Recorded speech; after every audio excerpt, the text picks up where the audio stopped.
ఓం శ్రీ మాత్రే నమః. ఇప్పుడు తెలియజేసే అంశము, ఈ 4 వస్తువులు కలిపి కాంబో ప్యాక్ ఆఫర్గా అందచేయటం జరుగుతుంది అని అంటే, ఒకటి శ్రీచక్రము. ఏదైనా మన మనసులో ఒక కోరిక అనేది అనుకొని బీరువా లాకరులో పొందుపరిస్తే చాలు. దానికి ఎలాంటి పూజాది కార్యక్రమాలు అవసరం లేదు. ఆల్రెడీ మేము చేసిందే. మనసులో ఒక కోరిక అనేది అనుకొని, అది వివాహం కావాలా, లేదా విదేశం వెళ్ళాలా, చక్కని సంతానం కలగాల, బయట ఆగిపోయిన డబ్బులు తిరిగి రావడం విషయం కావచ్చు, వ్యాపారంలో అధిక లాభాలు రావాలి విషయం కావచ్చు, సొంత ఇల్లు కట్టించుకోవటం కానీ అనేక కోరికలు ఉంటూ ఉంటాయి. సహజంగా ఏదైనా ఒక్క కోరిక మాత్రం అనుకొని బీరువా లాకరులో పెడితే అమ్మవారి దేవల్ల నెరవేరుతుంది. ఇక రెండవ వస్తువు అనేది శక్తి కంకణము. శక్తి కంకణము అనంటే అది దృష్టి దోషాన్ని నివారిస్తుంది. దృష్టి దోషము అనేది ఉంటే నరదృష్టి, నరఘోష, ఏడుపు, ఈ విధంగా అనుకున్న పనులు అవ్వకపోవటము అనేది జరుగుతుంటుంది. డిలే జరగటం అనేది ఉంటుంది. లేదా కొద్దిమందికి వివాహం కుదిరి ఏదో కారణం చేత పోస్ట్పోన్ అవటమో లేకపోతే క్యాన్సిల్ అవ్వటమో జరుగుతూ ఉంటాయి. అవి నరదృష్టి వల్లే జరుగుతూ ఉంటాయి. ఉద్యోగం సమయానికి రాకపోవటము, ఎన్నో ఇంటర్వ్యూస్ అటెండ్ అవుతూ ఉంటారు, కానీ ఉద్యోగము అనేటువంటిది ఇంకా సరైన ఉద్యోగం రాలేదమ్మా అనుకునేటువంటి వాళ్ళు అది ధరించడం వల్ల కూడా శుభవార్త వినటం అనేది జరుగుతుంది నానా. అలా వ్యక్తి యొక్క దృష్టి దోషము అనేది దూరమైపోతుంది. శక్తి కంకణము అనేది యథార్థంగా ధరించిన తర్వాత మంచి ఉద్యోగం పొందామమ్మా అన్నవాళ్ళు చాలామంది ఉన్నారు.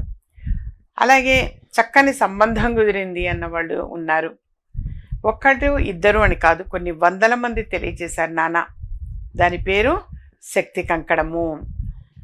అలాగే ఇంకొక వస్తువు వచ్చేసి ఆకర్షణ శిల, ధన ఆకర్షణ శిల అనంటే వ్యాపారం చేసుకునే వాళ్ళు దాని దగ్గర సమీపంలో ఉంచుకున్నా అధిక లాభాలు గడించవచ్చు. అలాగే ఏదైనా ఒక ఇంపార్టెంట్ పని మీద బయటకు వెళ్ళేటప్పుడు దగ్గర ఉన్న అనుకున్న పనులు సజావుగా సాగుతాయి. బయట ఆగిపోయిన ధనము తిరిగి వచ్చేందుకు కూడా సపోర్ట్ చేస్తుంది.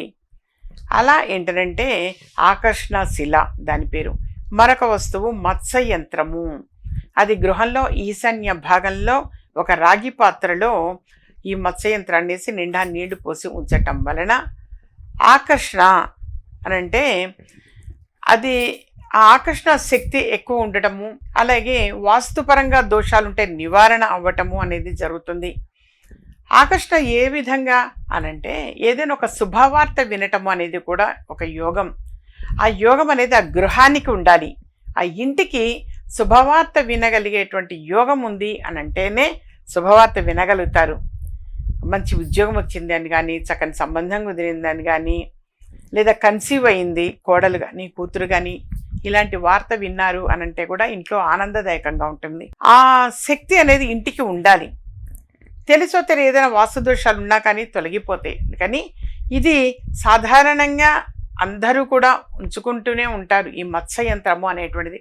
కాకపోతే బయట మార్కెట్లో కొన్న వస్తువుకిను ఇక్కడ బొట్టు పెట్టించుకొని నా చేతుల మీదుగా తీసుకుని వెళుతూ ఉంటారు. లేదా దూర ప్రాంతాల వాళ్ళకైతే పోస్టల్ సౌకర్యం అనేది ఉంటుంది, పోస్ట్ ద్వారా పంపిస్తాను.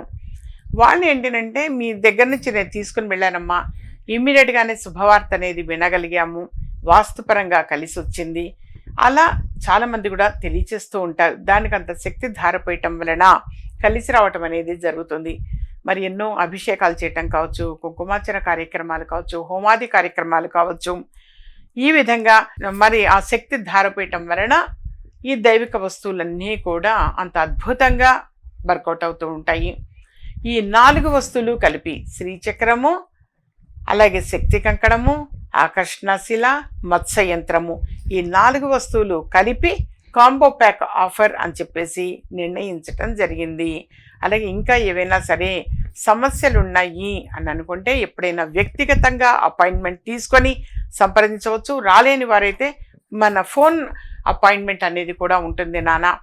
అలా ఫోన్ చేసి కూడా వాళ్ళు ఎటువంటి సమస్యకైనా చక్కని పరిష్కార మార్గము అనేది తెలుసుకోవచ్చు.